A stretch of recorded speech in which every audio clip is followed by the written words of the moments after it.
year, Ghana was not spared the effect of the pandemic. There were clear public policy initiatives by the government. Protecting lives and livelihood at all costs required exceptional financing.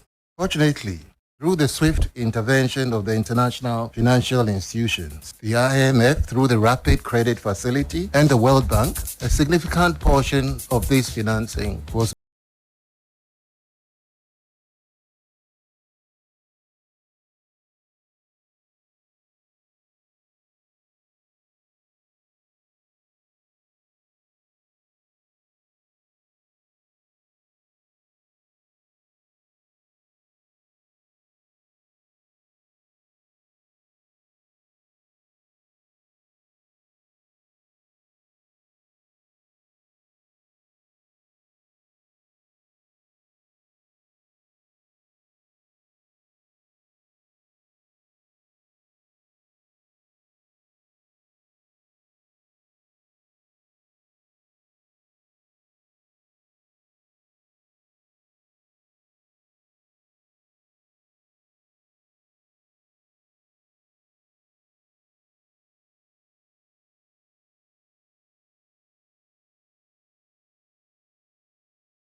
All right, sure. So this one is coming from the Office of the Minority Leader. Notice of public protest. It's dated the 21st of August, 2023. We refer to the above subject matter and trust that this letter finds you well. We write in line with sections 1, 2, and 3 of the Public Order Act 1994, Act 491, to notify you of an impending public protest to be embarked upon by the minority in Parliament in collaboration with civil society organizations, progressive forces, and other well-meaning Ghanaians. The purpose of this protest is to express our revulsion against the illegal printing of money, about 80 billion cedis, between 2021 and 2022 by Bank of Ghana for the corrupt Akufo-Addo-Bawumia NPP government, which led to a hyperinflation rate of 54.1% in December of 2022. This singular act of the Bank of Ghana has negatively impacted livelihoods and businesses and pushed about 850,000 Ghanaians into poverty in the year 2022 alone. As representatives of the Ghanaian people, the minority in Parliament is totally disgusted by the crass mismanagement and reckless mishandling of the affairs of the Bank of Ghana, which resulted in a gargantuan loss of 60.8 billion and a negative equity of 55.1 billion in cedis in 2022, with its attendant hardships on Ghanaians. We are further protesting the many acts of financial malfeasance by the governor, his deputies, and directors of the Bank of Ghana as contained in the 2022 annual report and financial statement of the bank. The protest march is scheduled for Tuesday, 5th September 2023 between the hours of 8 a.m. and 6 p.m. The converging point is the frontage of Parliament, where the protest shall commence and follow the route below. They map out the route. Frontage of the Parliament House, they'll move from there, Osu Cemetery traffic light, to the Ministry of Finance, the High Court Complex, Kinbu, Makola, Rawlings Park, Opera Square, and then to the Bank of Ghana. The protest march will end at the frontage of the Bank of Ghana, where we shall be picketing to demand the immediate resignation of the governor, deputy governors, and board of directors of the bank. Counting on your full cooperation, please accept the assurances of our highest consideration. This is signed Honorable Dr. Kesel Atoforsin, Minority Leader. Okay, so we know that the agenda is set for the minority. They want the governor of the Bank of Ghana out. They say he's not done his work as it's supposed to be done. Well, Okujeto Ablakwa, MP for Northton, also has been speaking, and he makes some revelations. I'm sure you have that document as well, as to how we made substantial investments in the Bank of Ghana, new Bank of Ghana building, even at the time when we had COVID-19 and everybody was being told that things are not where they are supposed to be. What did he say? All right, so this is captured on his Twitter page, as he promised yesterday at 5 a.m. He released this. This one is document 1, and he says the 222.79 million US dollar variation bombshell. The first explosive document is a 17th January 2023 letter from the Central Tender Review Committee, CTRC, signed by its secretary, Mr. David Quist, which is duly attached. This is a really damning letter which reveals the latest variation figure for the Bank of Ghana head office project at a shocking 222 plus million US dollars. It takes exceptional recklessness and a fantastic appetite to cause financial loss for a project which commenced at 81.8 million US dollars to now be in excess of 222.79 million dollars. It is imperative to point out that the latest variation figure of 229.79 million is without the cost of the land. The cost of the land and its dubious acquisition would be the focus of another episode. So he says there's more to come. Contrary to claims by some NPP propagandists that the skyrocketing cost of the Bank of Ghana head office project is due to general inflation and in particular rising cost of building materials, the Central Tender Review Committee exposes those claims as false.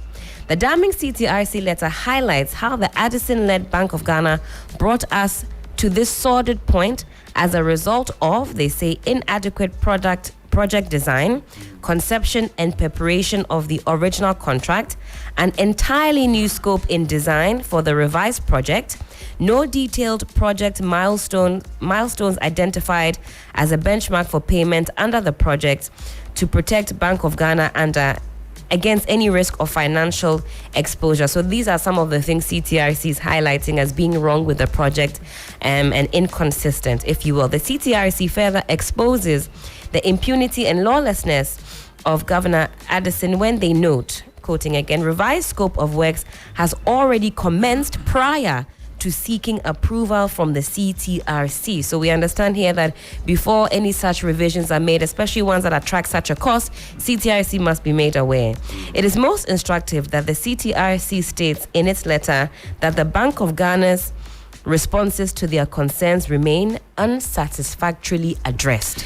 That's Okujeto Ablakwa is also, that's his missive. And everybody seems to be hitting at the governor of the Bank of Ghana. But the Bank of Ghana governor yesterday said that it is worth noting that central banks are not commercial banks. And as such, the Bank of Ghana's current financial condition will not impact negatively on the operations of the bank. He's been speaking in a press conference. We will play for you that full tape, and then when we return, we'll start the conversations with the key stakeholders. You can always join the conversation at 3FM927. The hashtag is 3FM Sunrise. And I tweet at Hughes_on-air. That's HUGHES_on-air. Let's listen to Governor Addison now. The media, and welcome to this special press briefing, which has been necessitated by the recent developments following the publication of the 2022 annual report and financial statements of the Bank of Ghana on 28 July 2023. Given the unique circumstances under which the report was published, it has become necessary for me to make this statement to help put the report into context and to clarify issues that have arisen since the publication. The Bank of Ghana's 2022 financial statement results reflect the crisis that hit the economy in that year. This press event is to give a clear statement of the problem and chronology of events leading to the economic crisis in 2022 and related developments in Ghana at that time. At the end of 2019, through prudent economic management, macroeconomic fundamentals had been well anchored. The Bank of Ghana reported profits of 1.6 billion cedis in 2019, 1.5 billion cedis in 2020, and 1.4 billion cedis in 2021. The policy objective then was to consolidate the gains made between 2017 and 2019 and steer the economy towards achieving broad-based growth and establishing all the needed structures for transitioning from a frontier economy to a full-fledged emerging market economy. Then came the COVID-19 pandemic at the turn of 2020. We all witnessed the devastating effects of the pandemic and the uncertainty this disequilibrium created globally. Ghana was not spared the effects of the pandemic. There were clear public policy initiatives by the government with outstanding leadership by the president to protect lives and livelihoods at all costs. Protecting lives and livelihood at all costs required exceptional financing. Fortunately, through the swift intervention of the international financial institutions, the IMF through the Rapid Credit Facility and the World Bank, a significant portion of this financing was met. In addition, the Bank of Ghana, following prudent management, had built enough policy space and enough buffers, which enabled it to trigger emergency financing exception under Section 36 of the Bank of Ghana Act, Act 612 as amended, to provide the needed additional financing support through the purchase of a 10 billion Ghana cedi COVID-19 bond, which helped to close the exceptional financing gap. These interventions from the Bank of Ghana, the IMF, and the World Bank helped the government to navigate and effectively contain the devastating effects of the pandemic. Ladies and gentlemen, as expected, Ghana's public health policy response to the pandemic came at a high fiscal cost to the economy, leading into 2021, which was amplified by the spillover effects of the Russia-Ukraine war that started in early 2022. As a result, sovereign spreads on Ghana's Eurobonds widened, and credit rating agencies further downgraded Ghana's sovereign debt rating. This effectively blocked Ghana's access to the international markets in 2022, a resource which the budget had relied on to borrow about $3 billion annually to help close the financing gap. It is important to state that a significant part of the annual borrowing was just to meet debt service and energy payment obligations, given that Ghana's annual external debt service payments and energy payments alone had risen to the range of $3 to $4 billion annually as at 2020. Losing access to the international capital market for new financing immediately triggered a liquidity crisis for government, spilling over into a balance of payments crisis, as the country had to continue to honor its debt service obligations, energy payments, and import bill. In keeping up with these critical external payments, the Bank of Ghana lost $500 million in external reserves in just 2 months, with no new inflows of foreign currency from the usual annual Eurobond issuance to replenish its reserves. Furthermore, to help address government's liquidity crisis, the bank extended additional overdraft to the government to address auction failures and prevent domestic default, and enabled government to meet domestic debt obligations and other critical payments needed to avoid a disorderly halt to economic activity. Throughout the first half of 2022, there was no new foreign financing until July, when the Afri-Exim Bank stepped in to support with $750 million US. This is a typical replay of what is referred to in the literature as a first-generation macroeconomic and balance of payments crisis. You would recall that many people doubted if the economy was in crisis because they did not hear that interest rates on bonds were not being paid in early 2022. They did not see queues at the pump for petrol and diesel. There were no shortages of international essential items on the market.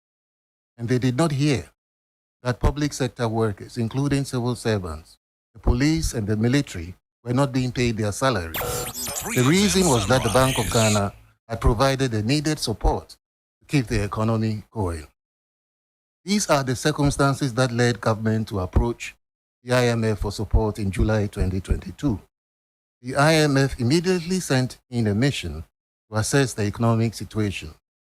The mission concluded that the economy was at tipping point, and it was agreed with the understanding of the IMF that the Bank of Ghana should continue to provide the necessary support to keep the economy running until a reform program had been put in place, which will trigger IMF finances. The portrait painted above of the Ghanaian economy in 2022 was similar to what pertained in many other frontier and emerging market economies. Key among countries with similar experiences were Egypt, Argentina, Turkey, Kenya, Pakistan, and Sri Lanka, just to mention a few. What separated these countries and their ability to hold their economies until a package of reforms were introduced was the availability of policy buffers and resilience of key policy institutions. We all know what happened in Sri Lanka. The Bank of Ghana was able to step in with the support to the economy until the IMF program was concluded because of policy buffers built following years of prudent management. This is a reflection of the resilience of the bank for being able to rise up to the occasion to play its statutory role as lender of last resort. Economic history also teaches us that crises are part of the business cycle, and the accumulation of policy buffers is the only way to guarantee space to deal with such crises. And this is clearly the role that the bank played with distinction. Now, let me shift my remarks to the corrective measures that were put into place in 2022 to manage the crisis. In particular, the major policy effort designed to put Ghana's debt on a sustainable path. These corrective actions included the Domestic Debt Exchange Program, where the stock of Government of Ghana public sector debt was to be halved from 105% of GDP to 55% of GDP by 2028. The holders of government debt had their instruments exchanged for new ones with lower coupon payments and longer tenors. Despite the resulting losses incurred by households, banks, and other financial institutions, the threshold of 55% of GDP was not met.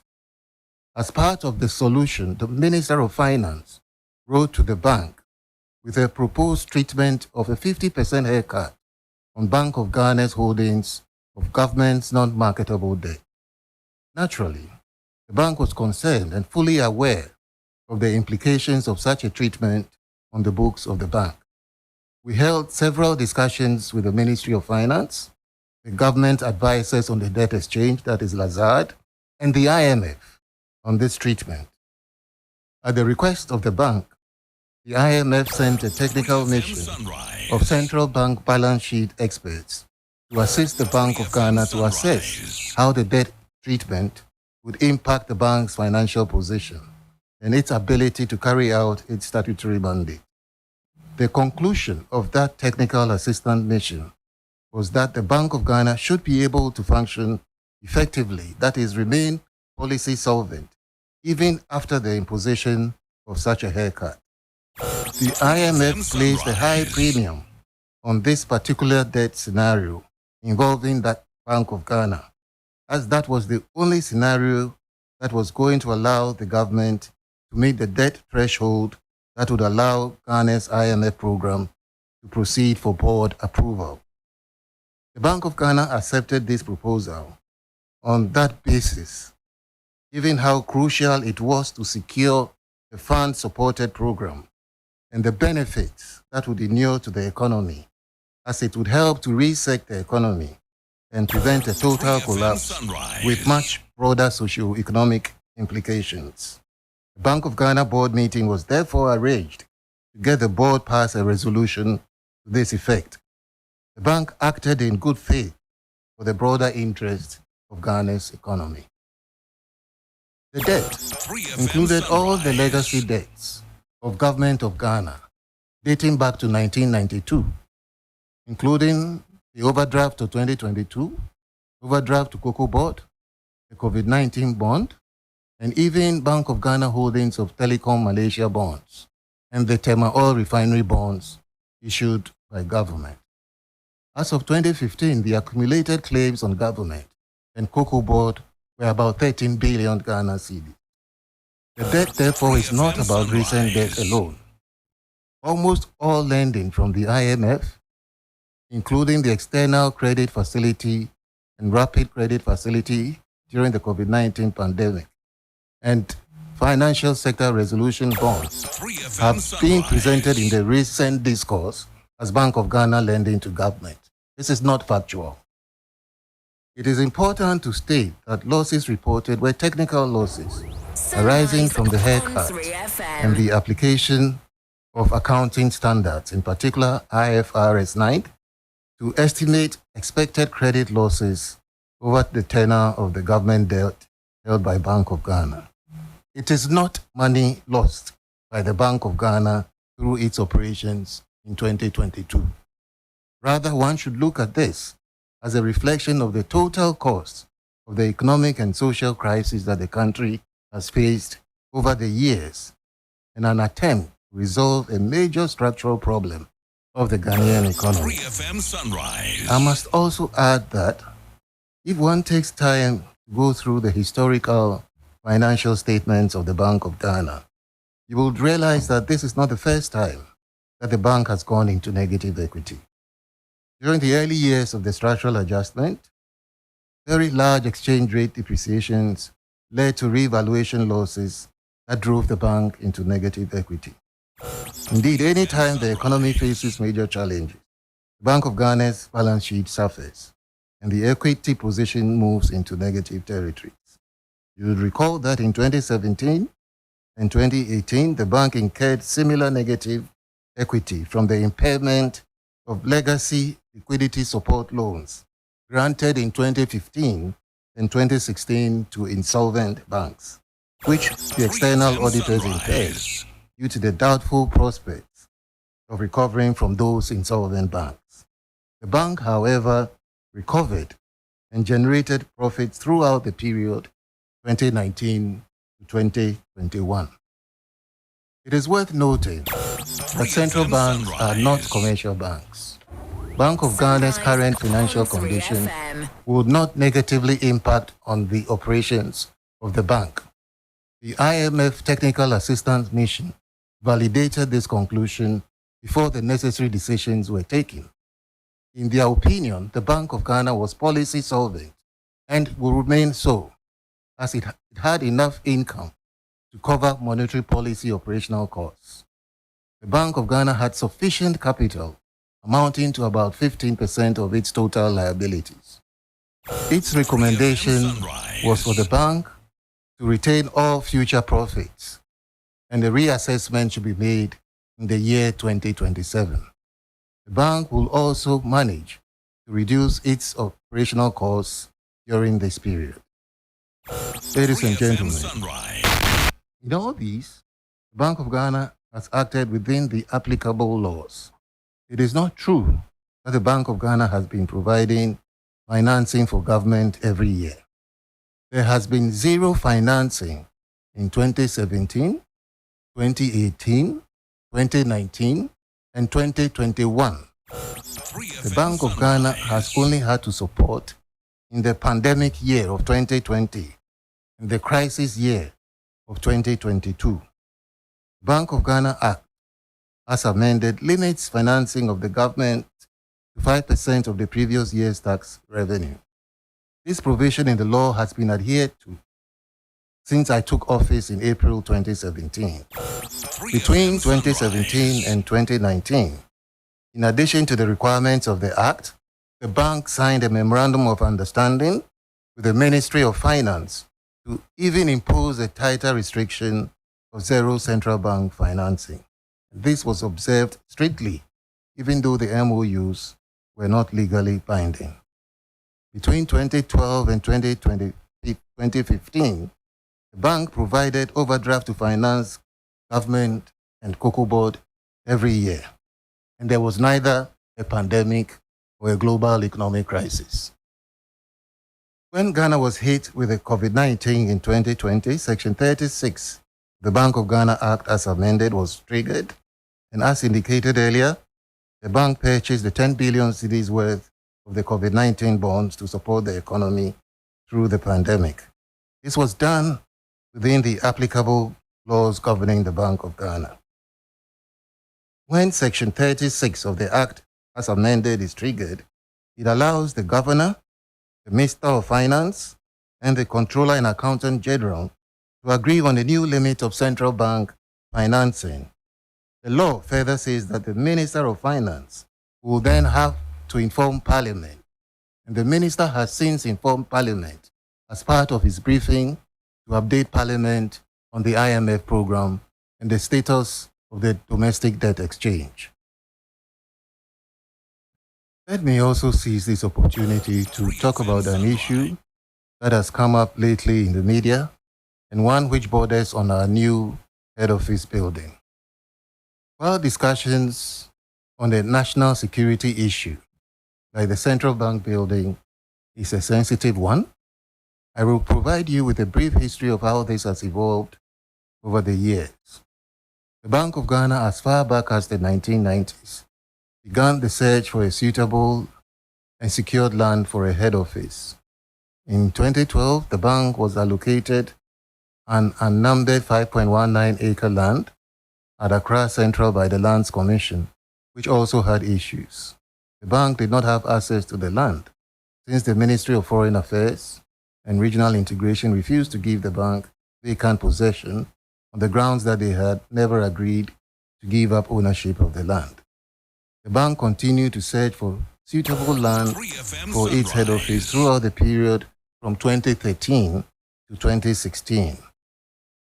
More recently, in 2018, the bank approached the State Insurance Corporation to acquire its vacant land at Ridge, near the Ridge Hospital. The government issued an executive instrument to allow the Bank of Ghana acquire that land, and SIC was duly compensated. The bank then began to plan the building of its new head office, taking into consideration the need to ensure that the building meets all the requirements of a modern central bank of international standards, similar to central bank head office buildings in Abuja and Dakar, and includes provision for data centers, currency processing centers, rules, and other sensitive installations. It is not just a simple, ordinary building. Let me re-emphasize that the bank followed all the necessary public procurement processes in this endeavor. No procurement laws were broken. I have requested that a more detailed response to the issues raised in the public discourse on the bank's new head office be published on our website immediately after this press engagement today. The decision to commence construction was taken as far back as 2019, when the bank generated profits. Appropriations for the head office were made each year from profits made in 2019, 2020, and 2021. The project has therefore been going on for over 3 years. The DDEP only took place in January 2023. If we were to be taking the decision today, building a legacy head office would not have been a priority. However, this is a project that has been running for 3 years and about 50% complete. The bank is fully aware of its responsibilities to ensure that the costs do not escalate beyond reasonable levels, and that many of the original design features, including the data center, the currency processing center, ICT equipment, and specialized security features, will have been deferred, and only gray boxes provided for future use to manage costs. Let me end by reassuring the public on the policy solvency of Bank of Ghana to achieve its statutory mandate going forward. Every central bank's credibility depends on its ability to achieve its mandate. These technical losses do not jeopardize that ability and are sometimes the price to pay for achieving those aims.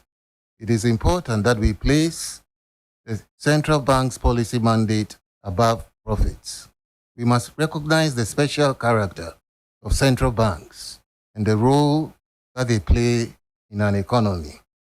Central banks are institutions of public policy, and do not exist for profits, but for national welfare, and as such, would have a negative equity position and continue to be policy effective. Very clear policies have been put in place to return to positive equity in the medium term. And as we do this, we will continue to rebuild our policy buffers to continue to provide the necessary assurance of policy support as we build a stronger and a more resilient and inclusive economy post-pandemic. Thank you very much. Sunrise on 3FM. Yeah, when you get a feeling, Rastaman aqua. Won't say, government shoe, it's not for you. For everybody. See, government shoe, it's not for you. For everybody. See, government shoe, it's not for you. For everybody. See, government shoe, it's not for you. For everybody. Too much talk, too much la la. Too much talk, each and every day. Too much boro, nothing to show. Gold and diamond, cocoa, oil, where they their money? Government in yash, something they there. Government in yash, something they there. The government in yash, something they there. Government shoe is not for you. For everybody. Sunrise shoe is not for us. For everybody. Brainwash education. For everybody. Degree for nothing. Big English. Intellectually. Were affected. For everybody. Do we hear such music? Showing up the reserves with you. All of them are afraid. But these days, you used to hear a lot of our clergy. We pray for Ghana. We are fasting for Ghana. Ghana is on fire. We have to. We are glue for Ghana. We are not seeing. Now we are aflame. See you after the break. Yes, so cool. Betway's cash out just got way better. Our enhanced early, partial, and auto cash out feature lets you cash out your bet out early. Cash out a portion of your ongoing bets, or even set your bet to cash out auto.